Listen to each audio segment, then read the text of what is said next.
Karen Read speaks out about who she thinks actually murdered her police officer boyfriend, John O'Keefe. I picture every day that they're working on framing me. We got this new interview, and can I just say, I love that Karen Read is just not holding back. She's being honest, just like she has for every other interview she has done. And I think we all need to appreciate that a defendant in a globally known trial is speaking publicly before a second trial. We covered a lot of ground with Karen Read, including those who want her in prison. Let's review who was in the home where John O'Keefe was murdered. After leaving a bar, Karen and John arrived at the home of 34 Fairview Road.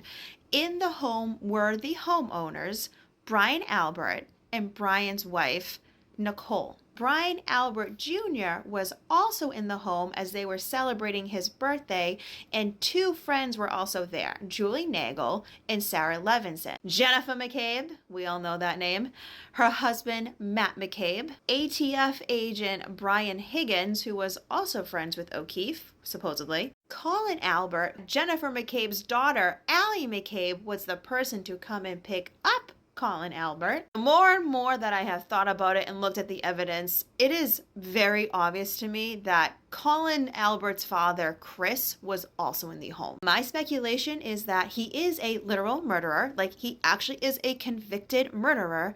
I believe that they were doing everything in their power to keep Chris out of the home because he supposedly walked home after the bar. We all saw the footage of how Higgins, Brian Albert, and Chris Albert were at the bar right before they left. She says to me she has nothing to hide and wants to get her message out. So who does Karen Read believe actually did this? If John was beaten up and attacked in that house, who did it? We don't know. We don't know.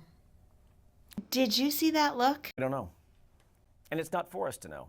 Somebody other than Karen is responsible for that, for the killing of John. They definitely have an idea, but they're just not saying. There's a lot more that they said in this interview. Next up, we'll break down Michael Proctor. It did not cross my mind for several days that they did this to John, that John was treated like a piece of garbage.